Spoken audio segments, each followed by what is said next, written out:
this presentation is on the research which I did earlier, 3 years ago. This was before the chat GPT. At that time, there was no chat GPT, but I was wanted students to write papers. And this is how I implemented writing projects in my discrete mathematics for computer science course. All right, so a little bit about the course. So this is a required course for our BS and BA degrees in computer science. It covers mathematical concepts that are used in CS courses. It is a 4-credit-hour course, so 3 hours of lecture and 2 hours of a lab. Enrollment is typically 40-45 students, and it has high rate of WFD at 20%. The problems which I commonly encountered when teaching this course was that students didn't understand why do they need to know all this. So that was like the common questions which I got from students. So I decided to actually show them why, and I decided to do a writing project in the course. So the purpose of the writing project was for students to learn about different practical application of the concepts in the course and let them master this concept and also teach them technical writing in the discipline. So the idea of the project was the following. So the students were asked to write a research paper on the history of the solution of a problem or the history of discovery of a concept from the course. So they could choose any concept from the course that they like. So the paper must include description of the concept of the problem and the history of a discovery of a solution and a description of a practical real-life problem that was solved using that concept of problem. So the paper must be based on some primary sources, so they have to use at least one source, and it has to include technical details. Since I had a large number of students in the course, so the project was implemented in groups. So there were about from 4 to 6 people in a group. So the project was implemented in 4 stages. So students have to submit a proposal, a draft of the paper, then they review drafts of 2 other papers and the final paper. So this is like the main deliverables. In order to help the students, I provided resources for writing how to write a research paper. So there was a number of resources, writing tips, resources how to cite references, a link to an MSU writing center where they can go for help, and other resources. So the project was implemented in the last 7 weeks of the semester. So my goal was to give all the advantages of this project to students and kind of minimize work for myself, so that I don't spend that much time on grading the project. Okay. So the project was done in the last 7 weeks of the semester. So 40 students participated out of 42. So the 2 who did not participate, they got 0 for the project. So there were 8 groups. So first week, students were making groups. I let them choose the groups, or if they need help, I was suggesting them partners for the group. So then they have to write the proposal. So proposal was rather short, and so I will show it on the later slide. And the proposal, I read the proposal and providing them feedback to make sure that they selected a good topic that is not too large, not too small. So then they need to submit a draft of the paper. And I did not look at the drafts of the paper. All the drafts were evaluated using peer reviews. I will talk more about it later. So I did not spend any time on that. And then each student was reviewing drafts of 2 other papers. So they saw at least 3 different topics, the one they were writing, and then the other 2 topics. And so then these reviews were also evaluated, and groups scored the reviews. And then there was a final paper, so which I have to read, but since there were only 8 groups, so I only had to read 8 papers. Okay. So this was distribution of the points for the project. So out of 100. So project proposal, so in paper draft was 0, as well as scoring of peer review. But there was a condition, so they have to do it. So either they do it or not do it. If they do not do it, then the grade of final project will be reduced by half. So everybody did it. So I didn't have to use that rule. So everybody did this proposal, paper draft, and review. All right. So this is the project proposal assignments. So I have actually the link to the actual project here. So if somebody wants to look at it later, so the slides are provided. Okay. So basically, these are the items that have to be in the project, like the title, description of the problem, brief explanation why it is important with an example of practical problem that was solved using this concept. And then since I was asking for some historical sources, so they were asked to list some steps in discovery of the concept. And so when the problem was first mentioned, how it was changed over years and things like that. And then so list the primary sources that they use. So again, the proposals, I looked at the proposals, so they were rather short. So it didn't take me much time to look, and I provided feedback on the problem. Feedback of the sort if the problem is good, if it is of the right size, not too small, not too large. So maybe what they need to concentrate on, things like that. All right. So then they were supposed to submit a paper draft. Okay, so this is the assignment description. So what should be in the paper draft? Okay, so included title, a description of the concept of the problem, again, explanation why it is important, sections.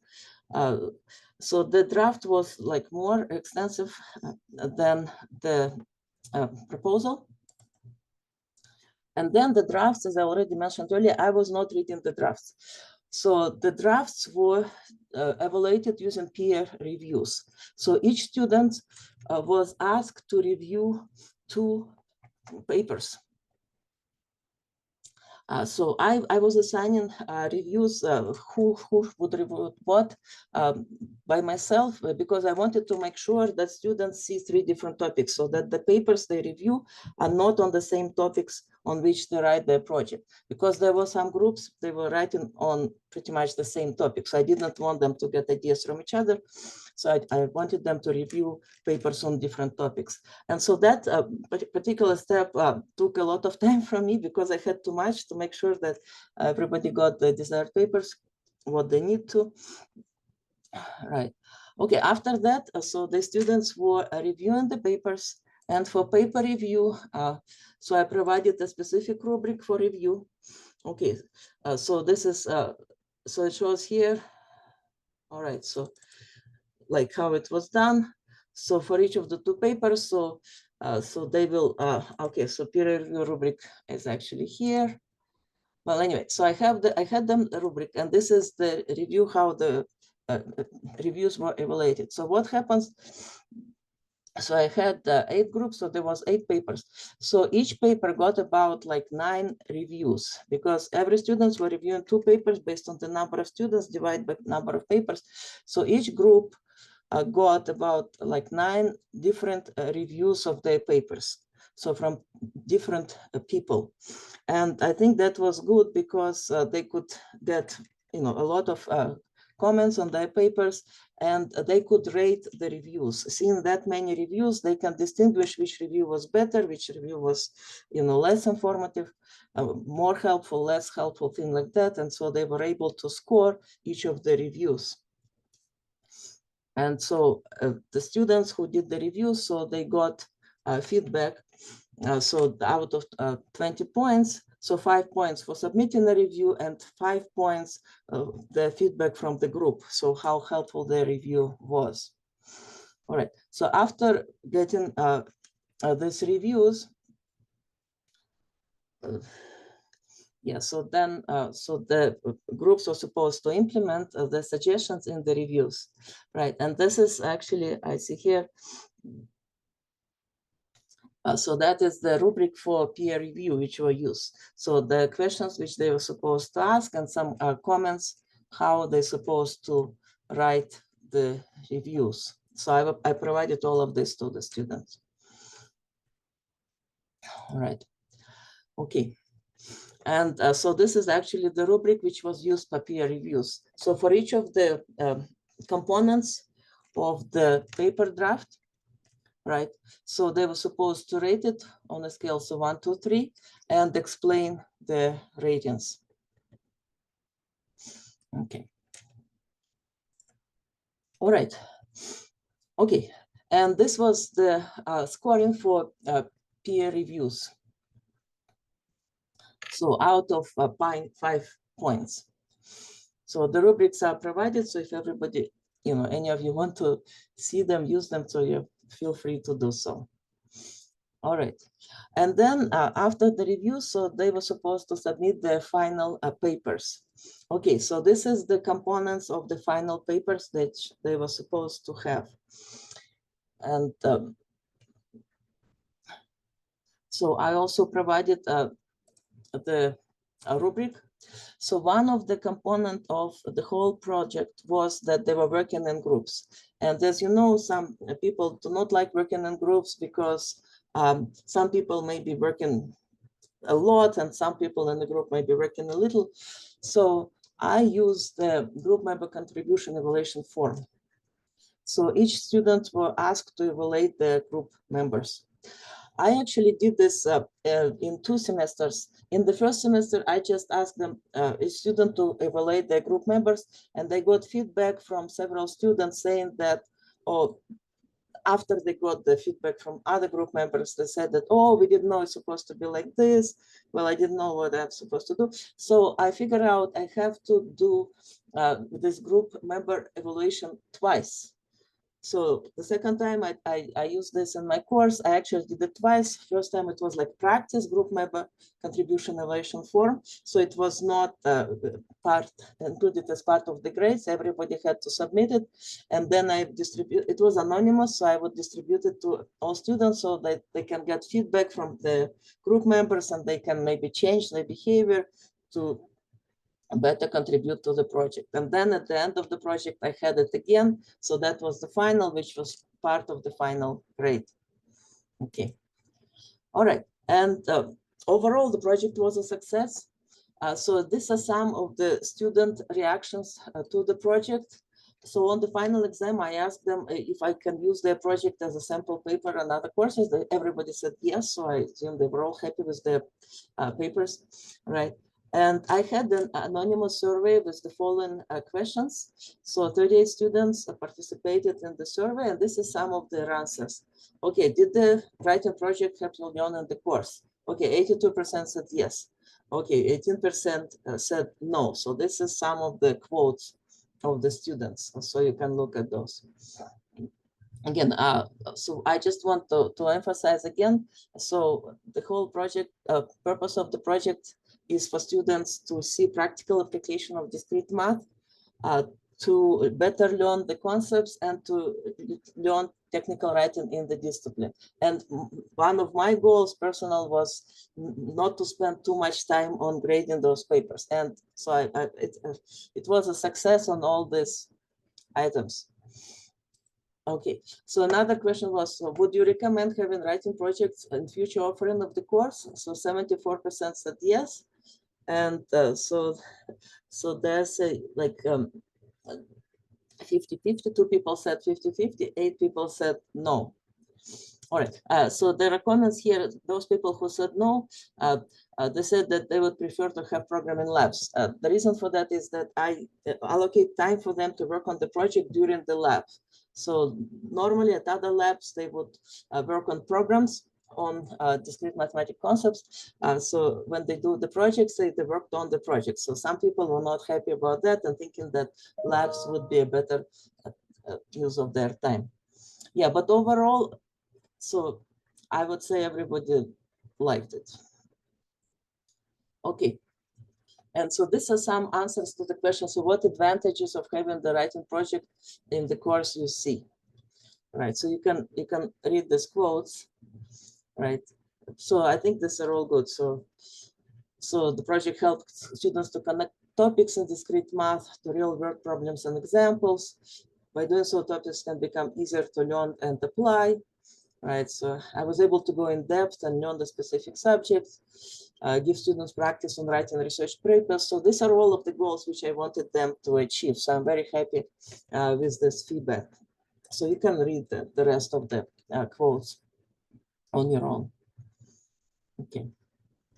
Yeah, so the last comment is good, right? So it gives the material context. The general impression of discrete math I got from other students is, when will we ever use all this nonsense? So seeing some application improves motivation to retain more information. Again, this was one of my goals for the project.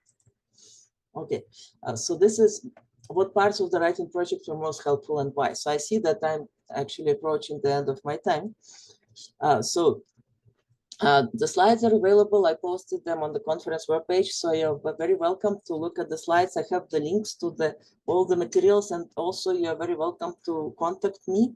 I can provide you all materials which I have for this assignments, all the rubrics which I used, and answer any questions you might have. All right. So this is some feedback, so which parts of the learning project could be improved. Okay. All right. And this is the aspects also which I, for myself, figured out needs to be improved. So the project should be started earlier so that students have more time. Okay, so provide more tips for reviewing papers. So because some people write, still, even though I did provide some guidelines, so still some students were not using them good or needed more guidance. Okay, also give the students opportunity to present. Actually, when I was teaching using this the second time, I did allow them to present project, and everybody wanted to present. So they were so happy with their projects, they wanted to present them. All right, so that is about it. So thank you very much. Again, I will be very happy to provide you with any materials, rubrics, assignments. If you wish, just let me know. And also the slides are posted on the conference webpage. Thank you so much.